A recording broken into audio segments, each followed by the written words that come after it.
Meet the editors. വിധി നിരാശപ്പെടുത്തിയോ എന്നുള്ളതാണ് ചോദ്യം. ജിമ്മി, ഏതെങ്കിലും തരത്തിൽ സമൂഹത്തെ ആശ്വസിപ്പിക്കാനോ സമൂഹത്തെ സന്തോഷിപ്പിക്കാനോ വേണ്ടി വിധി പറയണമെന്ന് നമ്മൾ ആരും കരുതുന്നില്ല. ഒരു വേട്ടക്കാരനെ വീഴ്ത്തുന്നതിലുള്ള ആനന്ദമല്ല ഒരു സമൂഹത്തിനുള്ളത്. പക്ഷേ ആ വിധിയിൽ നിന്ന് ചിലത് സമൂഹത്തിന് പഠിക്കാനുണ്ട്. ആ സമൂഹത്തിന് ഡിറ്ററൻറ്റ് പ്രിൻസിപ്പിൾ ആണെങ്കിലും റിഫോർമേറ്റീവ് പ്രിൻസിപ്പിൾ അനുസരിച്ചാണെങ്കിലും ആ വിധി പ്രവർത്തിക്കുന്നുണ്ടോ എന്നത് മനസ്സിലാക്കണം. ഇവിടെ ആ വിധി നിരാശപ്പെടുത്തുകയാണോ നമ്മളെ? ഈ വിധി നിരാശപ്പെടുത്തുകയാണെന്ന് പറഞ്ഞാൽ പല തരത്തിലാണ്. ആദ്യം വിധി വരുമ്പോൾ ഗൂഢാലോചന കേസിലെ പ്രതി ദിലീപ് കുറ്റമുക്തനാക്കപ്പെടുന്നു. ദിലീപ് അടക്കമുള്ള 4 പേരാണ് കുറ്റമുക്തരാക്കപ്പെട്ടത്. അതിനുശേഷം പ്രതികളുടെ കാര്യത്തിൽ യാതൊരു സംശയവുമില്ല, പ്രോസിക്യൂഷൻ ചുമത്തിയ എല്ലാ വകുപ്പുകളും ശരിയാണ് എന്ന് കോടതി അംഗീകരിച്ചുകൊണ്ടാണ് വിധി പ്രസ്താവത്തിലേക്ക് കടക്കുന്നത് മറ്റൊരു ദിവസം. ഇന്ന് വരുമ്പോൾ പക്ഷേ കോടതി അതിനകത്ത് ഗ്യാങ് റേപ്പ് എന്ന് പറയുന്ന കുറ്റം അത് IPC 376D ആണ്. 376Dയിൽ പറയുന്നത് ഒന്നെങ്കിൽ 20 വർഷം, 20 വർഷം മുതൽ ജീവിത അവസാനം വരെയുള്ള തടവ്, ഇതിനിടയ്ക്ക് ഏതുമാവാമെന്നുള്ളതാണ്. അതായത് 20 വർഷം എന്ന് പറയുന്നത് ഏറ്റവും കുറഞ്ഞ കാലയളവാണ്. ഒരു വ്യക്തി ഒറ്റയ്ക്കാണ് റേപ്പ് എങ്കിൽ അത് 10 വർഷമേ ഉള്ളൂ എന്നുള്ളത് ഓർക്കണം. അല്ലെങ്കിൽ 16 വയസ്സുള്ള ഒരു കുട്ടിയായിരിക്കണം, അതായത് 18 വയസ്സിന് താഴെയുള്ള കുട്ടിയാണെങ്കിലും ഈ 20 വർഷം കിട്ടും. ഗ്യാങ് റേപ്പിനെ അത്ര ഗൗരവത്തോടു കൂടിയാണ് നിയമം എല്ലാം കാണുന്നത്, അത് വളരെ ഗൗരവത്തോടു കൂടി കാണുന്നതുമാണ്. അങ്ങനെ ഇരിക്കെ എന്തുകൊണ്ടായിരിക്കും 20 വർഷം എന്ന് പറയുന്ന നിയമം അനുശാസിക്കുന്ന ഏറ്റവും ചെറിയ കുറ്റം, ഏറ്റവും ചെറിയ ശിക്ഷ നൽകിയത് എന്നുള്ളത് നമുക്ക് ഊഹിക്കാനേ പറ്റൂ. കാരണം കോടതി വിധി നമ്മുടെ കയ്യിലില്ല. ഈ ആദ്യ ദിവസം വന്നത് മുതൽ ജഡ്ജി അടക്കമുള്ള ആളുകൾ പറയുന്നത് നിങ്ങൾ വിധി നോക്കി വിമർശിക്കൂ എന്നാണ്. ഇന്നും ഭംഗേന്ദ്രയുടെ ജഡ്ജി ഹണിയം വർഗീസ് പറയുകയും ചെയ്തു, വിധി കയ്യിൽ കിട്ടിയ ശേഷം അത് വായിച്ച ശേഷമേ വിമർശിക്കാവൂ. മണി 8:30 നമുക്ക് ഇതുവരെ അതിൻ്റെ ഒരു ഭാഗം കിട്ടിയിട്ടില്ല എന്ന് മാത്രമല്ല, അത് മുഴുവനായി അപ്ലോഡ് ചെയ്യാൻ ഇപ്പോൾ ഉദ്ദേശിക്കുന്നില്ല എന്നാണ് മനസ്സിലാകുന്നത്. അഭിഭാഷകരുടെ കയ്യിൽ കൊടുക്കും എന്ന് വെച്ചാൽ ഒരു 3-4 ദിവസം കഴിഞ്ഞ് അഭിഭാഷകരുടെ കയ്യിലൂടെ കയറി ഇറങ്ങിയിട്ടായിരിക്കും നമ്മുടെ കയ്യിൽ കിട്ടുക. അതിനുശേഷം നമുക്ക് അഭിപ്രായം പറഞ്ഞാൽ മതി എന്നാണോ? നമുക്ക് എഴുതാനല്ലേ അറിയാമോ, വായിക്കാൻ അറിഞ്ഞൂടല്ലോ. അതാണല്ലോ, നമുക്കൊന്നും വിവരമില്ല. അതുകൊണ്ട് അത് വിവരമുള്ള ആളുകൾ ചെയ്യട്ടെ, വിധി വരട്ടെ, ഇങ്ങനെയാണ് പറയുന്നത്. പക്ഷേ ഇന്ന് തന്നെ അത്ഭുതപ്പെടുത്തിയത്, ആദ്യം ഈ വിധി പ്രസ്താവം തുടങ്ങുമ്പോൾ അവരുദ്ധരിച്ച നിപുൺ സക്സേന കേസുണ്ട്. നിപുൺ സക്സേന കേസ് എന്താണ്? നമുക്ക് എല്ലാവർക്കും അറിയാവുന്ന പോലെ പ്രതിയുടെ വിക്ടിമിൻ്റെ അതിക്രമത്തിനിരയായ വ്യക്തിയുടെ സ്വകാര്യത ഹനിക്കപ്പെടരുത് എന്നുള്ളതാണ് നിപുൺ സക്സേന കേസിൻ്റെ അടിസ്ഥാനം. അതെന്തിനാണെന്ന് തുടക്കത്തിൽ പറഞ്ഞതെന്ന് എനിക്ക് മനസ്സിലായില്ല. എന്തായാലും ഒരു ഉപദേശം ജഡ്ജി ഈ വിധിയെല്ലാം പറഞ്ഞിട്ട് അവസാനം പറയുന്നുണ്ട്. അതിതാണ്, ദൃശ്യങ്ങളുടെ കോപ്പി വളരെ ഗൗരവത്തോടു കൂടി അന്വേഷണ സംഘം സൂക്ഷിക്കണം കേട്ടോ. അതെന്തായാലും ഗംഭീരമായി കോടതിയുടെ കയ്യിൽ ഒരു ദിവസം പോലും ആ മെമ്മറി കാർഡ് ഗൗരവമായിട്ടല്ല ഇരുന്നത്, സുരക്ഷയോടുകൂടി ഇരുന്നില്ല എന്നുള്ളത് ഇതിനോടകം വ്യക്തമായി കഴിഞ്ഞതാണ്. കോടതി അതിൽ പരാജയപ്പെട്ട് കഴിഞ്ഞതാണ്. 3 തവണയാണ് ദൃശ്യങ്ങളടങ്ങിയ മെമ്മറി കാർഡ് പലരുടെ കയ്യിൽ പോയതും അനധികൃതമായി അവർ പരിശോധിച്ചതും. ഒരു കാര്യം കൂടി എടുത്തു പറയാം, ഹാഷ് വാല്യൂ മാറുക എന്ന് പറഞ്ഞാൽ ദൃശ്യങ്ങൾ എടുത്തു വെച്ച് കണ്ടാൽ ഹാഷ് വാല്യൂ മാറില്ല. എഡിറ്റിംഗ് നടന്നാലേ, കൂട്ടിച്ചേർക്കലോ കുറയ്ക്കലോ നടന്നാലേ ഹാഷ് വാല്യൂ മാറൂ. എന്ന് വെച്ചാൽ ഒരു ജഡ്ജിയുടെ PA, ഒരു കോടതിയിലെ പ്രധാനപ്പെട്ട ഉദ്യോഗസ്ഥൻ, ഈ 3 പേരും ഇതെടുത്ത് തുറന്നു എന്ന് പറഞ്ഞാൽ ഇത് എഡിറ്റ് ചെയ്തു എന്നർത്ഥം. ഹാഷ് വാല്യൂ മാറി എന്ന് പറഞ്ഞാൽ എന്താർത്ഥം?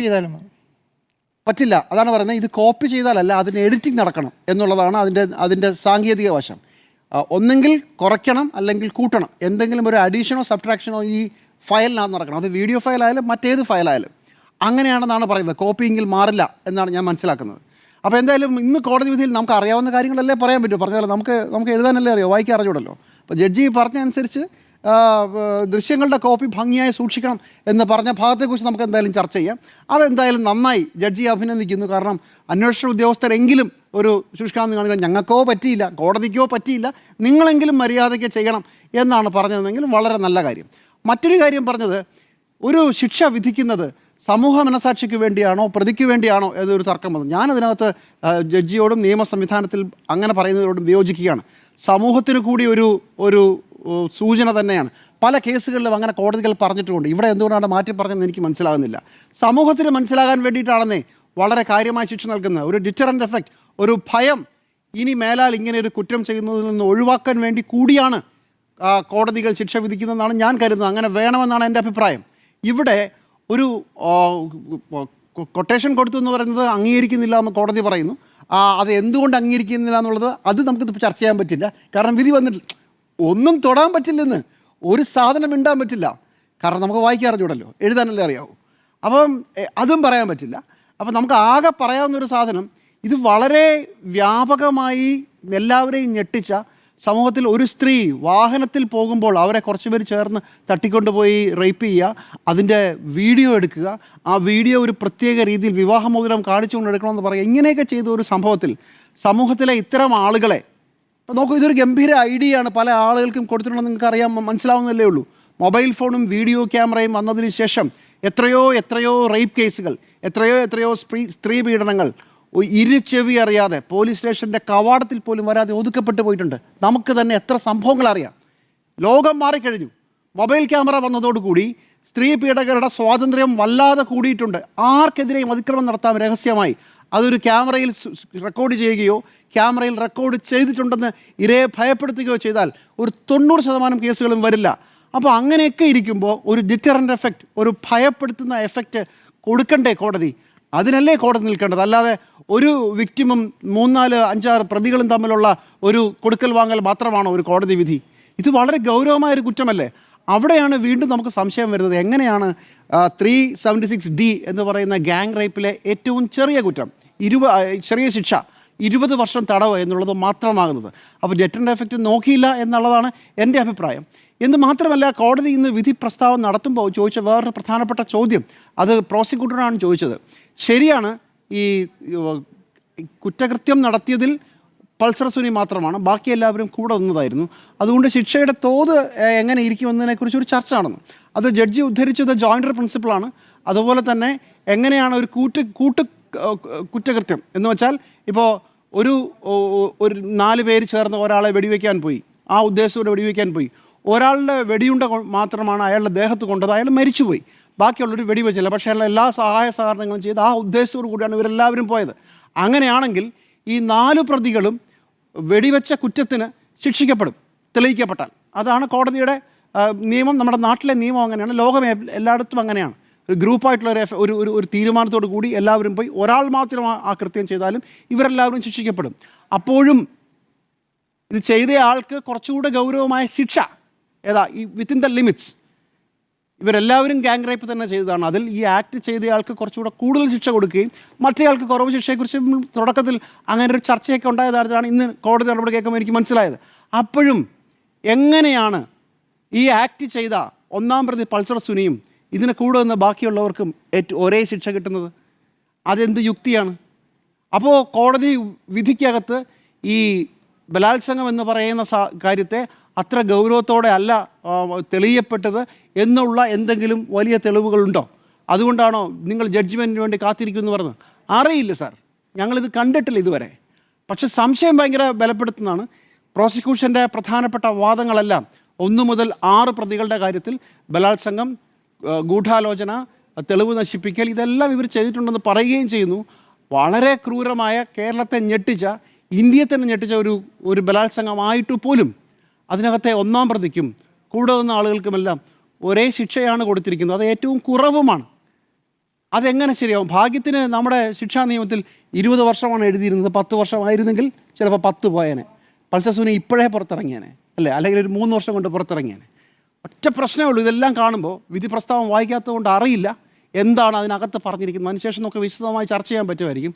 പക്ഷേ പൾസർ സുനി 20 വർഷം പോലും ജയിലിൽ കിടക്കില്ല. 12.5 വർഷത്തിന് ശേഷം പുറത്തിറങ്ങും. പക്ഷേ ഹൈക്കോടതിയിൽ പോയി അപ്പീൽ വാങ്ങി ശിക്ഷ അളവ് വീണ്ടും കുറയ്ക്കാം വേണമെങ്കിൽ, അങ്ങനെയും വരാം. പക്ഷേ തൽക്കാലം ഞാൻ പ്രതീക്ഷിക്കുന്ന ശിക്ഷ കൂടട്ടെ, കൂടുതൽ പ്രതികൾ, രക്ഷപ്പെട്ടു പോയ പ്രതികളടക്കം ശിക്ഷിക്കപ്പെടട്ടെ എന്നാണ്. പക്ഷേ അതൊരു ഭയങ്കര ഭാരമായിട്ടാണ് ഇന്നും നമ്മളെല്ലാവരും വീടുകളിലേക്ക് പോവുക.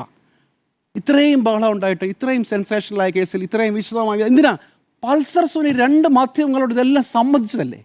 റിപ്പോർട്ടർ TV പറഞ്ഞു, ന്യൂസ് മിനിറ്റിനോട് സംസാരിച്ചു. ഇത് മുഴുവൻ സമ്മതിച്ചതാണ്. ഇത് മുഴുവൻ സമ്മതിച്ച് എത്ര കൂളായിട്ടാണ് പറയുന്നത്.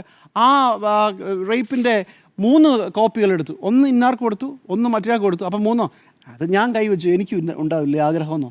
ഇങ്ങനെയാണ് അയാൾ പറഞ്ഞത്. ഇതൊക്കെ ഞങ്ങൾ കേട്ടതാണ്. കോടതിയിൽ എന്തെത്തി, കോടതിയിൽ എന്ത് പറഞ്ഞു, കോടതിയിൽ എന്ത് തെളിയിച്ചെന്ന് എനിക്കറിയില്ല, ഞങ്ങൾക്കറിയില്ല. വിധി പകർപ്പ് വരട്ടെ, നമുക്ക് വായിക്കാനല്ലേ അറിയാവോ. പക്ഷേ ഇതെങ്ങനെയാണ്? ഇന്ന് വൈകുന്നേരം നമ്മൾ വീട്ടിലേക്ക് പോകുമ്പോൾ ഈ കേസിൽ പൂർണ്ണമായും പരാജയപ്പെട്ടു പോയ ഒരു സമൂഹവും പ്രോസിക്യൂഷനോടൊപ്പം ഇരയോടൊപ്പം വിഷമിച്ചും വേദനിച്ചുമാണ് നമ്മൾ പോകാൻ പറ്റുക. അത് സഹിക്കാൻ പറ്റുന്നില്ല. 12.5 വർഷം കഴിഞ്ഞാൽ മറ്റ് പ്രതികളിലേക്കാൾ മുമ്പേ, അതാണ് മറ്റ് പ്രതികളേക്കാൾ മുമ്പേ, ഓഫ് കോഴ്സ് അത് ടെക്നിക്കലാണ്, പക്ഷേ എന്നാലും ഇവൻ പുറത്തിറങ്ങും. നീതി നടപ്പാക്കിയാൽ മാത്രം പോരാ, നീതി നടപ്പാക്കിയെന്ന് പൊതുസമൂഹത്തിന് തോന്നുക കൂടി വേണം. അപ്പോഴാണ് നീതി ഒരു ജലം പോലെ ശുദ്ധമായി സ്വച്ഛമായി സമൂഹത്തിലൂടെ ഒഴുകുക. ഈ നിരാശപ്പെടുത്തിയോ എന്നുള്ളതാണ് ചോദ്യം. വിധി അങ്ങേയറ്റം നിരാശപ്പെടുത്തി എന്നുള്ളതാണ് എൻ്റെ ആദ്യത്തെ ടേക്ക്. ഈ കേസിന് ഒട്ടേറെ സവിശേഷതകളുള്ള കേസാണ്. 8.25 വർഷം ഒരു കൂട്ട ബലാത്സംഗത്തിൻ്റെ കേസ് നീണ്ടുപോയ ഒരു കേസ്. കൊട്ടേഷൻ റേപ്പ് എന്ന പേരിൽ രജിസ്റ്റർ ചെയ്യപ്പെടുകയും വിചാരണകൾ നടക്കുകയും ചെയ്ത കേസ്. ആ കേസിൽ 2 തവണ നമ്മൾ പലതവണ പറഞ്ഞിട്ടുള്ളതാണ്, പ്രോസിക്യൂട്ടർമാർ ഈ വിചാരണ കോടതിയുടെ നടപടികളിൽ സംശയം പ്രകടിപ്പിച്ച് പിന്മാറിയ കേസാണ്. അതിജീവിതയുടെ സ്വകാര്യ ദൃശ്യങ്ങളടങ്ങിയ മെമ്മറി കാർഡ് പലതവണ ചോർന്നുപോയ കേസാണ്. അതിജീവിത തന്നെ എനിക്ക് ഈ കോടതിയെ മാറ്റിത്തരണമെന്ന് ആവശ്യപ്പെട്ടുകൊണ്ട് മേൽക്കോടതിയിലേക്ക് പോയ കേസാണ്. ആ കേസിലെ വിധിയാണ് നമ്മൾ കേൾക്കുന്നത്. പ്രിയപ്പെട്ട പ്രേക്ഷകർ, ഒരർത്ഥത്തിൽ കോടതിയോട് നമുക്ക് നന്ദിയുണ്ട്. അതിജീവിത എന്തുകൊണ്ട് ഒറ്റയ്ക്ക് ഈ നഗരമധ്യത്തിലൂടെ അറിയാത്ത കാറിൽ സഞ്ചരിച്ചു എന്ന ചോദ്യം ചോദിക്കാത്തതിൽ. എന്തുകൊണ്ടാണ് അതിജീവിത ഇത്തരത്തിൽ പീഡിപ്പിക്കപ്പെടുന്ന സമയത്ത് തനിക്കറിയാമായിരുന്ന ഒരാളോട് കാര്യങ്ങൾ സംസാരിച്ച് കുറ്റകൃത്യത്തിൽ നേരെ പിന്തിരിപ്പിക്കാതെ പോയത് എന്ന് നിരീക്ഷിക്കാത്തതിൽ. സൂര്യനെല്ലി കേസിൽ ഈ അതിജീവിതയായ പെൺകുട്ടിയോട്, ഇരയാക്കപ്പെട്ട പെൺകുട്ടിയോട് സ്വഭാവദൂഷ്യമുള്ള പെൺകുട്ടിയാണ് നീ എന്ന വാക്കാലുള്ള പരാമർശം പിന്നീട് ഒരു ജഡ്ജി നടത്തിയതുപോലെയുള്ള പരാമർശം നടത്താത്തതിൽ നന്ദിയുണ്ട്. പക്ഷേ ഈ വേട്ടക്കാർക്ക് ആശ്വാസകരമായൊരു വിധിയായിട്ട് ഇത് മാറുന്നു എന്നുള്ളതാണ് ഇപ്പോൾ വരുന്ന പ്രതികരണങ്ങളിൽ നിന്ന് നമ്മൾ മനസ്സിലാക്കുന്നത്. പ്രിയപ്പെട്ട പ്രേക്ഷകരെ, ഇന്ന് കോടതിയിൽ 1ാമത്തെ പ്രതിയായ പൾസർ സുനി മുതൽ ഈ 6ാമത്തെ പ്രതി വരെ ഈ കേസിൻ്റെ വിധി വരുന്ന നിമിഷം വരെ വലിയ ടെൻഷനിലായിരുന്നു. അവിടെ നിന്നും വന്ന റിപ്പോർട്ടുകൾ നമ്മളോട് പറയുന്നത് വലിയ നിരാശപ്പെട്ട് തലകുനിച്ച് നിന്ന ഈ പൾസർ സുനി എന്ന സുനിൽകുമാറിന് ആശ്വാസകരവും ജീവൻ കിട്ടിയതുപോലെയുള്ള ഒരു വിധിയായിരുന്നു 20 വർഷം മാത്രം ശിക്ഷ വിധിച്ചുകൊണ്ടുള്ള കോടതി വിധി. അത് വരുന്ന സമയത്തേക്ക് അയാൾക്കൊരു പുതിയ ഊർജം കിട്ടുകയാണ്. ആ ശിക്ഷാവിധിയിൽ അയാൾ ഒട്ടും പ്രതീക്ഷിക്കാത്ത ശിക്ഷാവിധി. നോക്കൂ, പ്രതികൾ പോലും പ്രതീക്ഷിക്കാത്ത ആശ്വാസകരമായ ശിക്ഷാവിധിയാണ് ഇപ്പോൾ വന്നിരിക്കുന്നത്.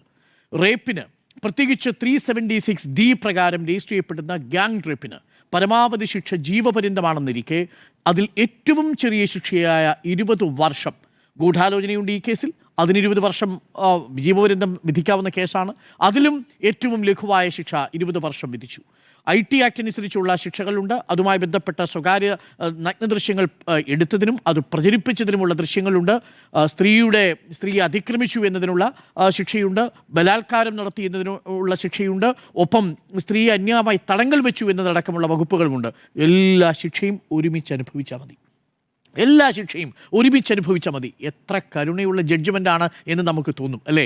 പക്ഷേ ആ കരുണ ആരുടെ മേലിലാണ്? വേട്ടക്കാരനു മേൽ കരുണയുള്ള വിധി പ്രസ്താവമായിട്ട് അതിനെ വ്യാഖ്യാനിക്കേണ്ടി വരുന്നു എന്നുള്ളതാണ് ഏറ്റവും നിർഭാഗ്യകരമായ കാര്യം ഈ രാത്രിയിൽ. പ്രിയപ്പെട്ട പ്രേക്ഷകരെ, വിധിപ്പകർപ്പ് നമുക്ക് കിട്ടിയിട്ടില്ല. 1 മണിക്കൂറിനുള്ളിൽ ഒരുപക്ഷെ അഭിഭാഷകർക്ക് ഈ 1700 പേജുകളുള്ള വിധിപ്പകർപ്പ് കിട്ടും.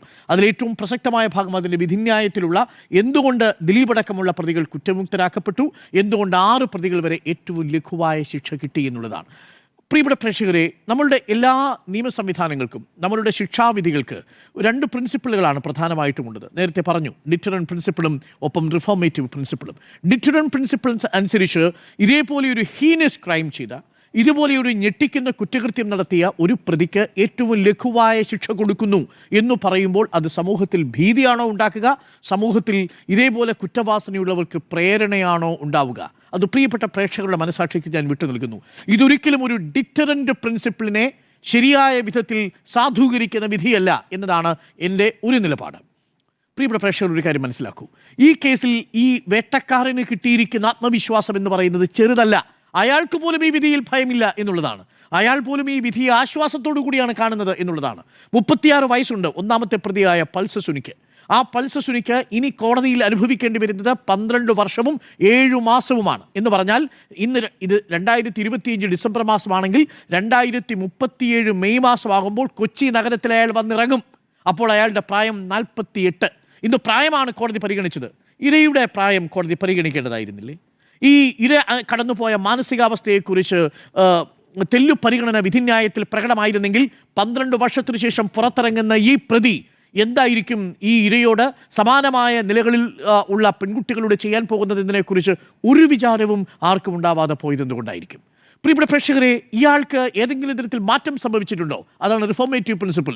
കഴിഞ്ഞ 7 വർഷക്കാലം ഇയാൾ തടവ് ശിക്ഷ അനുഭവിച്ചിട്ടും ഇയാൾക്ക് ഒരു ഇഞ്ച് പോലും മനസ്താപം ഉണ്ടായിട്ടില്ലെന്ന് മാത്രമല്ല, അയാൾ അതിനെക്കുറിച്ച് ഇപ്പോഴും വളരെ വീരവാദത്തോടു കൂടിയാണ്, വളരെ ആവേശത്തോടു കൂടിയാണ് നമ്മളടക്കമുള്ള ചാനലുകളുടെ ക്യാമറ കണ്ണിൽ വന്ന് സംസാരിക്കുന്നത്.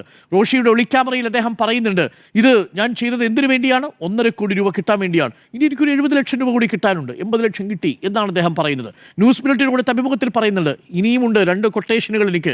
ഞാൻ പുറത്തിറങ്ങിയാൽ എനിക്ക് ഈ കുറ്റവാളികളുടെ ശൃംഖലയിൽ, കുറ്റവാളികളുടെ ഗ്രൂപ്പിൽ എനിക്കൊരു വീരപരിവേഷം ലഭിക്കും എന്നാണ് അയാൾ ആ ഇന്റർവ്യൂവിൽ പറയുന്നത്. അങ്ങനെയുള്ളയാൾക്ക് 7 വർഷം കൊണ്ട് എന്ത് മനസ്താപമുണ്ടായി, എന്ത് മാനസിക പരിവർത്തനമുണ്ടായി, എന്ത് റിഫോർമേഷൻ സംഭവിച്ചു? അയാളെയാണോ ഇനി വരാൻ പോകുന്ന 12 വർഷം 7 മാസം കൊണ്ട് റിഫോർമേഷൻ സംഭവിക്കുമെന്ന് പറയാനുള്ളത്? അപ്പോൾ സമൂഹത്തിന് തന്നെ ഭീഷണിയായ ഒരാളെ ഒരു തരത്തിലുള്ള റിഫോർമേഷനും കഴിഞ്ഞ 7 വർഷം കൊണ്ട് സംഭവിക്കാത്ത ഒരാൾക്ക് ഏറ്റവും ലഘുവായ ശിക്ഷ നൽകുന്നത് കൊണ്ട് കോടതി എന്താണ് ഉദ്ദേശിച്ചിരിക്കുന്നത് എന്ന് മനസ്സിലാക്കുന്നതേയില്ല. ബാക്കിയുള്ള പ്രതികൾ അതിനോടൊപ്പമുള്ള കൂട്ടുപ്രതികളാണ്, അവർക്കും സമാനമായ ശിക്ഷ വിധിക്കുന്നു. നേരിട്ട് ബലാത്സംഗം ചെയ്ത പ്രതിക്ക് അതേ ശിക്ഷ വിധിക്കുന്നുവെന്ന് മാത്രമല്ല, ഈ പ്രതികൾ പുറത്തിറങ്ങുന്നതിന് മുൻപ് തന്നെ ഈ 48ാമത്തെ വയസ്സിൽ ഈ പൾസർ സുനി പുറത്തിറങ്ങും. ഇനി ഹൈക്കോടതിയിൽ പോയി ഈ ശിക്ഷാവിധി കുറച്ച് കിട്ടിയാൽ അയാൾ അതിന് മുൻപേ ഈ സമൂഹത്തിൽ ഇറങ്ങിക്കിട്ടും. ശിക്ഷാവിധിയിൽ ഏതെങ്കിലും തരത്തിലുള്ള അപ്പീൽ പോയി അത് ഹൈക്കോടതിക്ക് ബോധ്യപ്പെട്ടാൽ ഒരുപക്ഷെ അയാൾക്ക് ജാമ്യം കിട്ടി പുറത്തു വരാനുള്ള സാധ്യതയും തള്ളിക്കളയാൻ കഴിയില്ല. അപ്പോൾ എന്തു സന്ദേശം നൽകിയ വിധിയാണെന്ന് എനിക്ക് മനസ്സിലാവുന്നില്ല. ഒന്ന്, സമൂഹത്തിന് ഏതെങ്കിലും തരത്തിൽ പാഠമായൊരു മെസ്സേജ് അല്ല. സമൂഹത്തിൽ ഇത്തരം കുറ്റകൃത്യ വാസനയുള്ളവർക്ക് ആ കുറ്റകൃത്യ വാസനയിൽ നിന്ന് പിൻവാങ്ങാൻ കഴിയുന്ന തരത്തിൽ ഭയപ്പാടുണ്ടാക്കുന്ന ഒരു ഡിറ്ററൻ്റ് ഉണ്ടാക്കുന്ന വിധിയല്ല. 2, ഇതിലെ പ്രതിക്ക് പോലും ഒരു മാനസിക പരിവർത്തനം ഉണ്ടാക്കുന്ന വിധിയല്ല. അങ്ങനെയാണെങ്കിൽ ഈ വിധി കൊണ്ട് ആർക്കാണ് പ്രയോജനം? ഒറ്റ ഉത്തരവേ ഉള്ളൂ, ആ വിധി കൊണ്ട് ആ പ്രയോജനമുള്ളത് ഇന്ന് ഏറ്റവും ലഘുശിക്ഷ നൽകണം എന്ന് വാദിച്ചു കൊണ്ടിരിക്കുന്ന മിറ്റിഗേറ്റിംഗ് സർക്കംസ്റ്റൻസസ് ഓരോന്നോരോന്നായിട്ട് കാണിച്ച് പറഞ്ഞിരിക്കുകയാണ്. പൾസർ സുനി പറയുന്നത് അറിയൂ, എനിക്ക് വീട്ടിൽ അമ്മയുണ്ട്. ശരി, അതിജീവിതയ്ക്കും ഉണ്ടായിരുന്നു ഒരു അമ്മ, അതിജീവിതയ്ക്കുമുണ്ട് ബന്ധുക്കൾ, അതിജീവിത തന്നെ ഒരു സ്ത്രീയാണ്. അവർക്ക് കൊടുക്കാത്ത നീതി ഈ പ്രതിക്ക് എങ്ങനെ കിട്ടി എന്നുള്ളതാണ്. പ്രതിക്കും കൂടി നീതി കിട്ടുക എന്നതാണ്. അങ്ങനെ വേണമല്ലോ, പ്രതിക്കും ഇരയ്ക്കും നീതി കിട്ടുക എന്ന് പറയുമ്പോൾ ആനുപാതികമായ നീതി എന്നുണ്ട്, പ്രപ്പോർഷനേറ്റായ ജസ്റ്റിസ് എന്നുണ്ട്. എല്ലാ ആനുപാതികമായ നീതിയും ലംഘിക്കപ്പെട്ടു. ഒരു പ്രതി പറയുന്നത് കേട്ടു, എനിക്ക് 1 വയസ്സുള്ള മകളും ഒരു ഭാര്യയുമുണ്ട് എന്നാണ് ഒരാൾ പറഞ്ഞത്. ഒരു മകളായിരുന്നു സാർ ഇവരും. ഈ അതിജീവിത ഒരു കാലത്ത് അല്ല ഇപ്പോഴും ഒരു മകളാണ്. കേരളത്തിൻ്റെ മകളായ അതിജീവിതയെ കേരളം ഏറ്റെടുത്തിട്ടുണ്ട്. പക്ഷേ അവിടെയും ഒരു മകളായിരുന്ന, ഒരു അച്ഛനും അമ്മയ്ക്കും ജനിച്ച കുട്ടി, ഒരു സഹോദരിയായിരുന്ന, ഒരു ഭാര്യയായിരുന്ന ഒരു കുട്ടിയാണ് ഈ അതിജീവിത എന്നുള്ളത്. അതുകൊണ്ട് പ്രതികളെല്ലാം ഇന്ന് മിറ്റിഗേറ്റിംഗ് സർക്കംസ്റ്റൻസസ് ആയിട്ട് എണ്ണി പറഞ്ഞ് ഞങ്ങൾക്ക് വീട്ടുകാരുണ്ട്, പ്രായം ചെറുതാണ്, ഇതെല്ലാം അതിജീവിതയ്ക്കും ബാധകമായ ഒന്നാണ്. ഒരു രാത്രി കൊണ്ട് ആ പെൺകുട്ടിയുടെ ജീവിതത്തിൻ്റെ അവസാനം വരെ ഒരു ഇരുണ്ട രാത്രിയാക്കി മാറ്റിയ ക്രൂരന്മാർക്ക് ഈ ശിക്ഷ മതിയായിരുന്നോ എന്നുള്ള ചോദ്യമാണ് ഇപ്പോഴും ഈ ഘട്ടത്തിലും ഉയരുന്നത്. ചില വിധികൾ നമ്മളെ നിരാശപ്പെടുത്തുമ്പോൾ എന്താ നമ്മൾ പറയുക? അതിനിടയ്ക്ക് കോടതി പറയുന്നുണ്ട്, കണ്ടംപ്റ്റ് ഓഫ് കോർട്ട് വരാതിരിക്കാൻ വേണ്ടി സൂക്ഷിച്ചു വേണം ഈ വിധിന്യായങ്ങൾ റിപ്പോർട്ട് ചെയ്യാനെന്ന്. തെറ്റായ വിധിന്യായങ്ങൾ വരുമ്പോൾ വിമർശിക്കാൻ ഈ നാട്ടിൽ മാധ്യമങ്ങൾ ഉണ്ടാവണം. അത് പറയുന്നതിൽ ഒരു മടിയും നമുക്കില്ല. ഒരു തരത്തിലും ആനുപാതികമായ വിധിയല്ല, ഒരു തരത്തിലും സമൂഹത്തിന് പാഠം നൽകുന്ന വിധിയല്ല, പ്രതിക്ക് ഏതെങ്കിലും തരത്തിൽ മാനസിക പരിവർത്തനം ഉണ്ടാക്കുന്ന വിധിയെ അല്ല എന്നുള്ളതാണ് എൻ്റെ ഈ വിഷയത്തിലുള്ള ടേക്ക്. 4മത്തേതാണ്, അതിജീവിതയ്ക്ക് എന്തെങ്കിലും നൽകുന്ന നീതിയാണോ? അതിജീവിതയ്ക്ക് ഒരു നീതിയും നൽകുന്ന വിധിയല്ല എന്നുള്ളതാണ്. ഈ വിധി കേട്ട് അതിജീവിത ഇപ്പോൾ കുറച്ചുകൂടി ആഴമേറിയ നിരാശയിലേക്ക് പോകുമെന്നല്ലാതെ മറ്റൊരു ഫലവും ഈ വിധി കൊണ്ടുണ്ടാകുമെന്ന് എനിക്ക് തോന്നുന്നുമില്ല. എന്തായാലും നിർഭാഗ്യകരമായ വിധി എന്ന് ഒരിക്കൽ കൂടി പറയുന്നു. നിരാശയാക്കിയിട്ടുണ്ട്. 2മത്തൊരു ഘട്ടമുണ്ട്. എന്തുകൊണ്ടാണ് 7 മുതൽ 10 വരെയുള്ള പ്രതികളെ വിട്ടയച്ചത് എന്നതിനുള്ള ചോദ്യം. അത് വിധിന്യായം വന്നതിന് ശേഷം നമുക്കതിനെക്കുറിച്ച് കൂടുതൽ സംസാരിക്കാം. അല്പസമയത്തിനുള്ളിൽ വിധിന്യായത്തിൻ്റെ പകർപ്പുകൾ നമുക്ക് കിട്ടും. വിശദമായി നമുക്ക് തലനാരിഴകീറി പരിശോധിക്കേണ്ടതുണ്ട് എന്ന് മാത്രമേ ഈ ഘട്ടത്തിൽ പറയാനുള്ളൂ. അങ്ങേയറ്റം നിരാശപ്പെടുത്തുന്നൊരു വിധിയാണ് കോടതിയിൽ നിന്ന് ഇന്ന് വന്നത്.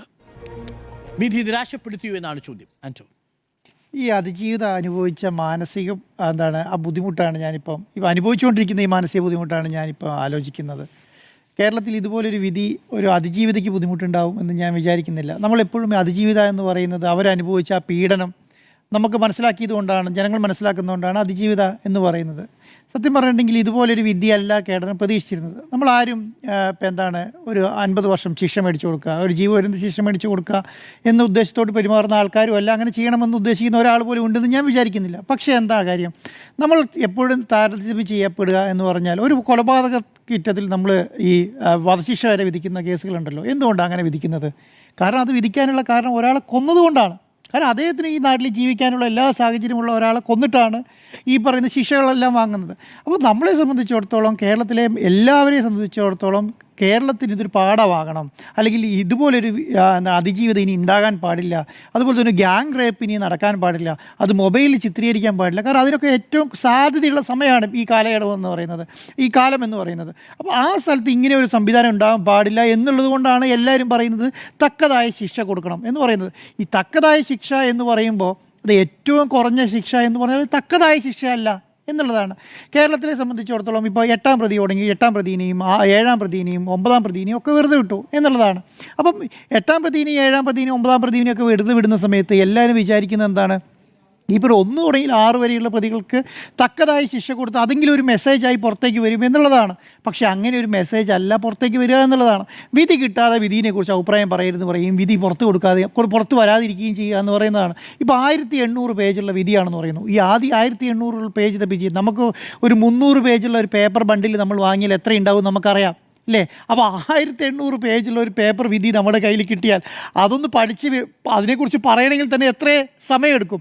ഇതൊരു ഓൺലൈൻ വിധിയാണെങ്കിൽ നമുക്ക് അതിനെക്കുറിച്ചുള്ള ഡീറ്റെയിൽഡായിട്ട് പെട്ടെന്ന് നോക്കി അതിനെ കാര്യങ്ങൾ മനസ്സിലാക്കുകയൊക്കെ ചെയ്യാം. ഇത് എല്ലാത്തിലും ഒരു പ്ലാനിങ് നടക്കുന്നുണ്ടോ എന്ന് സംശയിക്കുന്ന രീതിയിലുള്ള എല്ലാ കാര്യങ്ങളുമാണ് നടന്നു വരുന്നതെന്ന് എനിക്ക് തോന്നുന്നു. പക്ഷേ ഒരു കാര്യം ഞാൻ വിചാരിക്കുന്നത് എന്താണെന്നറിയോ, കേരളത്തെ സംബന്ധിച്ചിടത്തോളം, കേരളത്തിലെ ജനങ്ങളെ സംബന്ധിച്ചിടത്തോളം വിധി എന്ന് പറയുന്നത് ജനങ്ങൾക്ക് ഇങ്ങനെയൊരു നീതി നടപ്പിലായി എന്ന് തോന്നുന്ന രീതിയിലൊരു വിധി വരും എന്നാണ് പ്രതീക്ഷിച്ചത്. പക്ഷേ അങ്ങനെ ഒരു വിധിയല്ല. വിധി നിരാശാജനകമാണ് എന്നുള്ള കാര്യത്തിൽ ഒരു സംശയം ഈ കാര്യത്തിനകത്ത് വേണ്ട എന്നുള്ളതാണ്. ഈ അതിജീവിതയെ സംബന്ധിച്ചിടത്തോളം അതിജീവിതയ്ക്ക് ഇങ്ങനെ എല്ലാ കാര്യം വിളിച്ചു പറയാൻ കഴിയില്ലല്ലോ. എല്ലാ കാര്യങ്ങളും ഇങ്ങനെ വന്ന് പുറത്ത് പറയാൻ കഴിയുമോ? ഇപ്പം ഞാൻ പറയാം, എനിക്ക് നീതി കിട്ടിയില്ല എന്ന് പറഞ്ഞിട്ട് അതിജീവിതയ്ക്ക് നാളെ രാവിലെ വന്ന് പറയാൻ കഴിയില്ല. അതിജീവിതയ്ക്ക് പറയാൻ കഴിയുന്ന മേൽ കോടതികളിൽ പോവാം. എന്തിനാണെന്ന് ഈ കോടതിയിൽ പോകുന്നത്? ഇതുപോലെയുള്ള തിക്താനുഭവങ്ങൾ ഇനിയും മേടിക്കുക എന്നുള്ളതാണ്. ഒരു അതിജീവിതയെ സംബന്ധിച്ചിടത്തോളം അതിജീവിതൻ്റെ ഭാഗം പറയുന്നതും സ്റ്റേറ്റാണ്. സ്റ്റേറ്റ് അവരുടെ കാര്യങ്ങൾ പറയുക എന്നുള്ള, അതിജീവിതൻ്റെ വക്കീലിന് ഇപ്പോൾ ഒന്നും അവിടെ ചെന്ന് പറയാനോ ചെയ്യാനോ ഇല്ല. സ്റ്റേറ്റാണ് ഈ കേസ് നടത്തുന്നത്, അതിജീവിതയ്ക്ക് വേണ്ടി നടത്തുന്നത് സ്റ്റേറ്റാണ്. അപ്പോൾ ആ സ്റ്റേറ്റ് നീതി വാങ്ങി കൊടുക്കുന്നുണ്ടോ? സ്റ്റേറ്റ് നീതി കിട്ടുന്നില്ല. അപ്പോൾ പ്രോസിക്യൂഷൻ പരാജയപ്പെട്ടു എന്ന് പറഞ്ഞാൽ സ്റ്റേറ്റാണ് പരാജയപ്പെടുന്നത് അല്ലേ? അതിജീവിതയ്ക്ക് വേണ്ടിയിട്ട് നീതി മേടിച്ചു കൊടുക്കാൻ സ്റ്റേറ്റിന് കഴിഞ്ഞിട്ടില്ല എന്നുള്ളതാണ് പറയുക. അപ്പോൾ ആ സ്റ്റേറ്റ് എങ്ങനെ ഇനി മുന്നോട്ട് പോകും എന്നുള്ളതാണ്. ഇതിനകത്ത് വേറെ ഒന്നും ഇനി ആലോചിക്കാനില്ല കേട്ടോ. ഇപ്പോൾ ഈ ജഡ്ജി വിധി പറഞ്ഞു കഴിഞ്ഞിരിക്കുന്നു, 6 പേരെ ശിക്ഷിച്ചിരിക്കുന്നു, ബാക്കി 4 പേരെ വെറുതെ വിട്ടിരിക്കുന്നു. അപ്പോൾ ആ വിധി വന്നു കഴിഞ്ഞു. ഇനി അതിന് മേലെ അഭിപ്രായം പറഞ്ഞതുകൊണ്ടോ അഭിപ്രായം പറയാതിരുന്നുകൊണ്ടോ വിമർശിക്കാം എന്നുള്ളതിനേക്കാൾ അപ്പുറം ഈ അതിജീവിതയ്ക്ക് വേണ്ടി ഒന്നും ചെയ്യാൻ പറ്റുമോ എന്ന് ഞാൻ വിചാരിക്കുന്നില്ല. ഇപ്പം അണിയം വർഗീസിനെ എന്ന് പറയുന്ന ജഡ്ജിനെ വളരെ രീതിയിൽ വിമർശിച്ചതുകൊണ്ടും വലിയ ഗുണമുണ്ടെന്ന് ഞാൻ വിചാരിക്കുന്നില്ല. കാരണം എന്താണ്, വിധി വന്നു കഴിഞ്ഞു. വിധി വന്ന് അവർ പറയേണ്ടത് പറഞ്ഞു കഴിഞ്ഞിരിക്കുന്നു.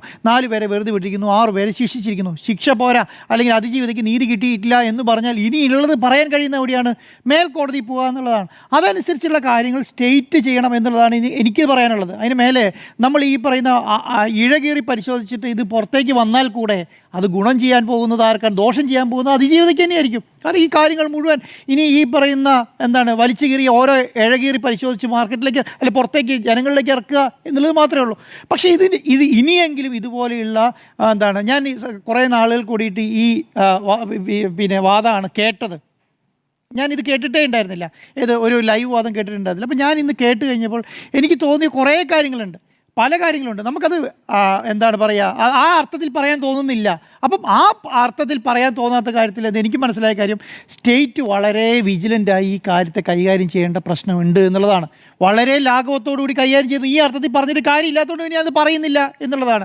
പക്ഷേ കുറച്ചും കൂടെ അഗ്രസീവായി, കുറച്ചും കൂടെ പ്ലാനിങ്ങോട് കൂടിയിട്ട്, കുറച്ചും കൂടെ നല്ല രീതിയിൽ ഈ കേസ് നടത്തേണ്ടിയിരുന്നു എന്നുള്ള കാര്യം ഇപ്പോൾ തോന്നുന്നുണ്ട്.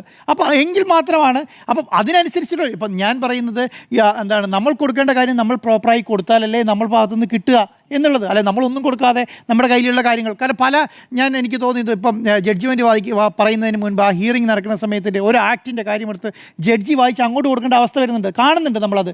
കാരണം ആ ആക്ട് എടുത്തിട്ട് എന്താണ് പറയുന്നത് എന്നുള്ളത് 2013 ആക്ട് ഇങ്ങനെയല്ല എന്നുള്ള കാര്യം പറയുന്നത് ജഡ്ജി അങ്ങോട്ട് പറഞ്ഞു കൊടുക്കുകയാണ്. അപ്പോൾ ഞാൻ പറഞ്ഞു അവിടെ അതിനു വേണ്ടി തർക്കിച്ച് പോവാണ്, എന്നിട്ട് അത് വിട്ടു കളഞ്ഞോളൂ എന്ന് പറയുന്ന അവസ്ഥയിലേക്ക് പോവുകയാണ്. അപ്പോൾ അതിലൊക്കെ നമ്മൾ ആ അർത്ഥത്തിൽ നോക്കുമ്പോൾ 1% വരെയെങ്കിലും പരാജയം സംഭവിച്ചിട്ടുണ്ട് എന്ന് പറയുകയാണ്. ഇപ്പോൾ പബ്ലിക് പ്രോസിക്യൂട്ടറോട് ചോദിക്കുന്ന ഒരു ചോദ്യമുണ്ട്, എന്താണെന്നറിയോ, നിങ്ങൾ ഇവിടുത്തെ ഹിയറിംഗ് എൻജോയ് ചെയ്തില്ലേ? യെസ് മൈ ലോഡ് എന്ന് പറയുകയാണ്. ഞാൻ വിചാരിക്കുന്നില്ല അങ്ങനെ ഒരു എസ്മൈലോട് പറയേണ്ട സംവിധാനം അല്ല ഇന്നത്തെ വിധി വരാൻ പോകുന്നതും അങ്ങനെയല്ല. കാരണം നമ്മൾ എന്താണ് പറഞ്ഞിരിക്കുന്നത്, അണിയൻ വർഗീസ് എന്ന് പറയുന്നത് ജഡ്ജി കാര്യമായി പറയുന്ന കാര്യങ്ങൾ, ഈ അതിജീവിത പറയുന്ന കാര്യങ്ങൾ നോട്ട് ചെയ്യുക. 2 പബ്ലിക് പ്രോസിക്യൂട്ടർമാർ അവിടുന്ന് രാജിവെച്ച് പോയതാണ്, 3ാമത്തെ ആളാണ് ഇത് കൈകാര്യം ചെയ്യുന്നത്. അപ്പോൾ അവിടെ എല്ലാ കാര്യങ്ങളിലും അപ്പം ഞാൻ പറയുന്നത് ഇത് കുറച്ചും കൂടി ഇനി ആകെ ചെയ്യാൻ പറ്റുന്ന കാര്യം, അതിജീവിതയ്ക്ക് വേണ്ടി എന്തെങ്കിലും ചെയ്യാൻ പറ്റുന്നുണ്ടെങ്കിൽ അത് സ്റ്റേറ്റിനെ ചെയ്യാനുള്ളൂ, ഒന്നും വേറെ ചെയ്യാനില്ല. സ്റ്റേറ്റ് പ്രോപ്പറായി ഇതിനൊരു പ്ലാനിങ്ങോട് കൂടി എല്ലാ വിധികളും പ്രോപ്പർ സ്റ്റേറ്റെങ്കിലും പഠിക്കണം, പ്രോപ്പറായിട്ട് പഠിക്കുക, പ്രോപ്പറായി പഠിച്ച് അതിനനുസരിച്ച് മേൽക്കോടതി പോയി അതിനത് എന്താ ചെയ്യാൻ കഴിയുക എന്നുള്ളത് നോക്കുക, അല്ലാതെ വേറെ മാർഗ്ഗമില്ല. അപ്പം ഞാൻ വിചാരിക്കുന്ന അതിജീവിത ഉദ്ദേശിക്കുന്നത്ര നമ്മൾക്കും പൊതുജനങ്ങൾക്കും വിചാരിക്കുന്നത് പോലെ അല്ലല്ലോ വിധി വരേണ്ടത്. പക്ഷെ അതിജീവിതയ്ക്ക് തോന്നണം എന്നെ ഇതുപോലെ ഉപദ്രവിച്ചവരെ, എന്നെ ഇതുപോലെ പീഡിപ്പിച്ചവരെ, ഞാൻ അനുഭവിച്ച വിഷമത്തിന് തക്കതായ ശിക്ഷ കിട്ടിയെന്ന് അതിജീവിതയ്ക്ക് തോന്നുന്ന ഒരു വിധി മേടിച്ചു കൊടുക്കാനുള്ള ബാധ്യത സർക്കാരിനുണ്ട്, ഈ പറയുന്ന സ്റ്റേറ്റിനുണ്ട്. അത് ചെയ്യേണ്ട കാര്യങ്ങൾ ഇനി എത്രയും പെട്ടെന്ന് ഇതുപോലെ പാളിച്ചകൾ സംഭവിക്കാതെ ചെയ്യണം എന്നുള്ളതാണ് എൻ്റെ അഭിപ്രായം. ഒരു ഇടവേള കൂടി വേണം. ഇടവേളയ്ക്ക് ശേഷം നിരാശപ്പെടുത്തിയോ എന്നാണ് ചോദ്യം. സുജയ, ഇങ്ങനെ ഒരു കുറ്റകൃത്യത്തിന് ഇതാണോ ശിക്ഷ എന്ന ഒരു ചോദ്യമാണ് നിങ്ങളുടെ മനസ്സിലുള്ളതെങ്കിൽ അങ്ങനെ ചിന്തിക്കുന്ന ആളുകളെയൊക്കെ നിരാശപ്പെടുത്തിയ വിധിയാണ്. പക്ഷേ ബഹുമാനപ്പെട്ട കോടതി പറഞ്ഞ ഒരു വാചകമുണ്ട്, അത് ഞാൻ ആദ്യം തന്നെ പറയുകയാണ്. അഭിപ്രായം പറയാൻ താല്പര്യമുള്ളവർ വിധിന്യായം വായിക്കണം. നിങ്ങളുടെ സംശയങ്ങൾക്കുള്ള ഉത്തരം വിധിന്യായത്തിൽ ഉണ്ടാകും. എനിക്ക് കുറേ സംശയങ്ങളുണ്ട്. വിധിന്യായം ഞാൻ വായിച്ചിട്ടില്ല, കാരണം അപ്ലോഡ് ചെയ്താലേ വായിക്കാൻ കഴിയുകയുള്ളൂ. ഇതുവരെ വിധിന്യായത്തിന്റെ പകർപ്പ് നമ്മുടെ മുന്നിലേക്ക് വന്നിട്ടുമില്ല. അപ്പോൾ അതിൽ വിശദമായ ഒരു അഭിപ്രായം കോടതി പറഞ്ഞതുപോലെ തന്നെ ബഹുമാനപ്പെട്ട കോടതിയുടെ ആ ഒരു നിർദ്ദേശം മുഖവിലേക്ക് എടുത്തുകൊണ്ട് തന്നെ ആ വിധിന്യായം വായിച്ചതിന് ശേഷം വിധിന്യായത്തിന്റെ ഉള്ളിലുള്ള കാര്യങ്ങളെക്കുറിച്ച്, അതായത് കുറ്റവിമുക്തരാക്കപ്പെട്ട പ്രതികളെക്കുറിച്ച് അടക്കമുള്ള കാര്യങ്ങൾ അഭിപ്രായം അതിനുശേഷം പറയുന്നതായിരിക്കും നല്ലതെന്ന് ഞാൻ കരുതുന്നു. പക്ഷേ ഇന്ന് കോടതി മുറിക്കുള്ളിൽ ജഡ്ജ് പറഞ്ഞ കാര്യങ്ങളുണ്ടല്ലോ, അതേക്കുറിച്ച് അഭിപ്രായം പറയുന്നതിന് വിധിന്യായം വായിക്കേണ്ടതില്ല എന്നാണ് ഞാൻ കരുതുന്നത്.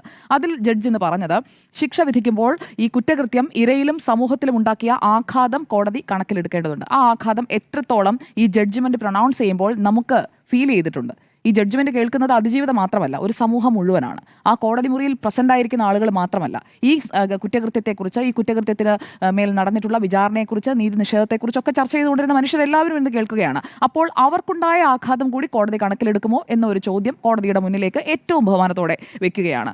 സമൂഹത്തോടും കുറ്റവാളിയോടും നീതി പുലർത്തുന്ന രീതിയിൽ എന്ന് പറയുമ്പോൾ കുറ്റവാളിക്ക് എന്ത് നീതിയാണ് ലഭിക്കേണ്ടത്? കുറ്റവാളിക്ക് ലഭിക്കേണ്ട നീതി, കുറ്റവാളിക്ക് ശിക്ഷയാണ് ലഭിക്കേണ്ടത്. കുറ്റവാളിക്ക് ശിക്ഷ നൽകുന്നതിനായിട്ടാണ്, അല്ലെങ്കിൽ കുറ്റവാളിയെ മാനസാന്തരപ്പെടുത്തി നല്ല മനുഷ്യനാക്കുന്നതിന് വേണ്ടിയിട്ടുള്ള ഒരു വിധിയാണ് എന്ന് വേണമെങ്കിൽ നമുക്ക് തത്വത്തിന് പറയാം. പക്ഷേ ഇവിടെ കുറ്റവാളിക്ക് നീതി ലഭിക്കുന്ന രണ്ടാമത്തെ ഭാഗം വളരെ കൃത്യമാണ്. കുറ്റവാളിക്ക് നീതി കിട്ടിയിട്ടുണ്ട്.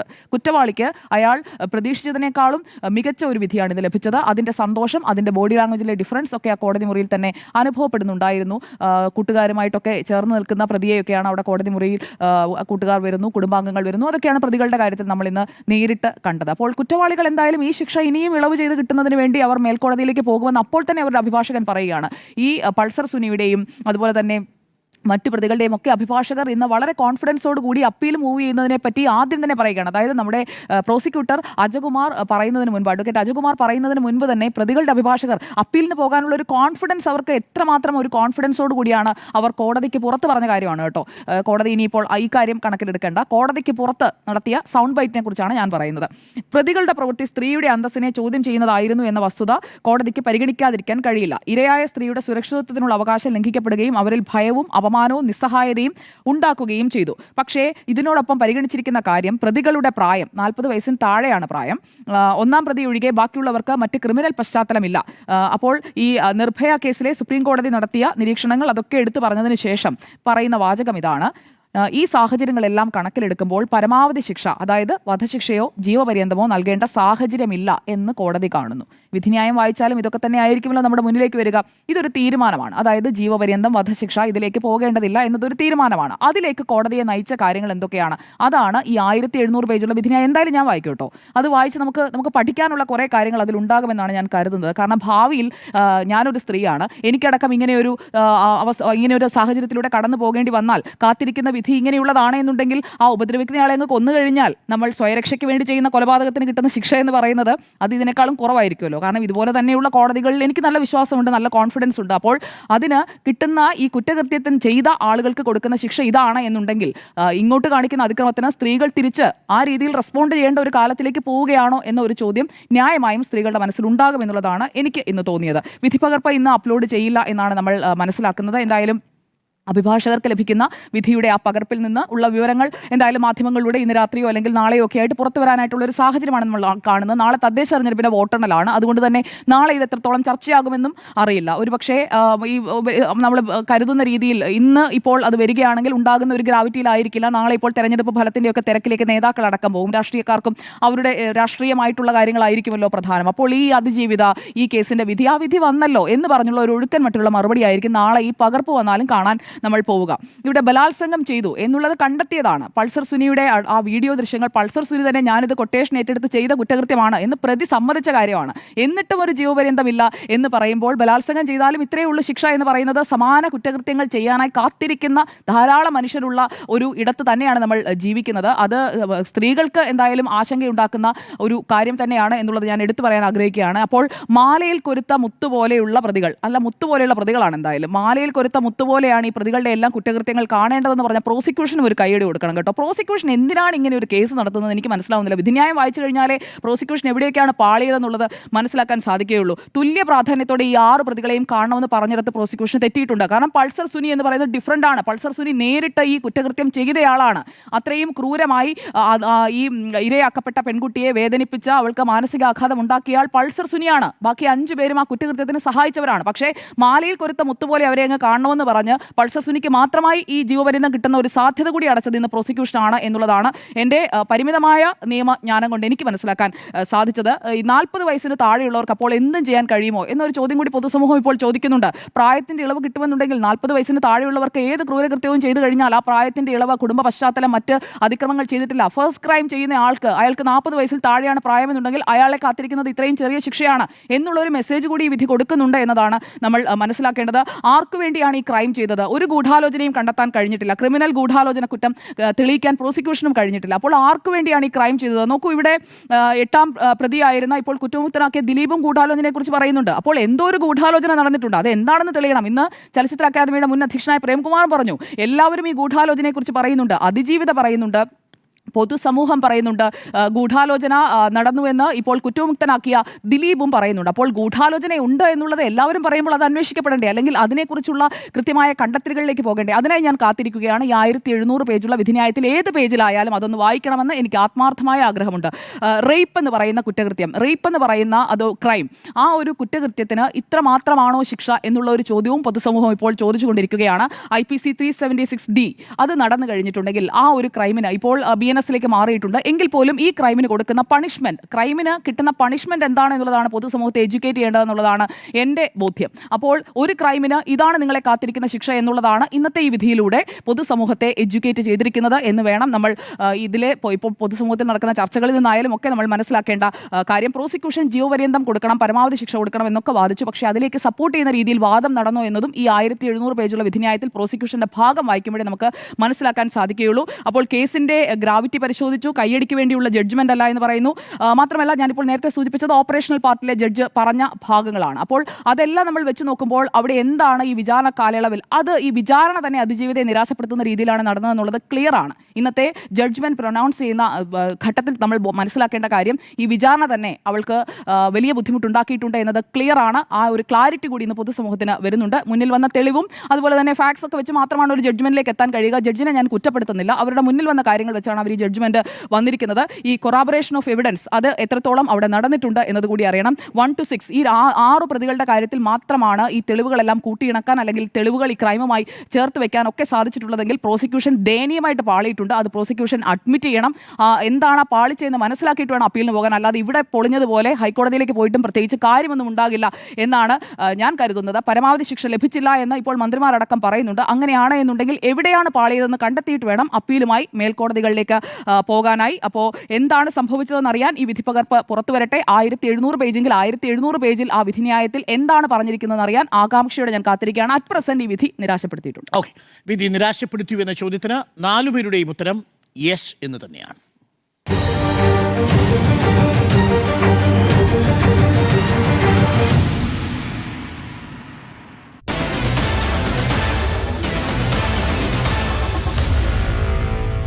Meet the editors.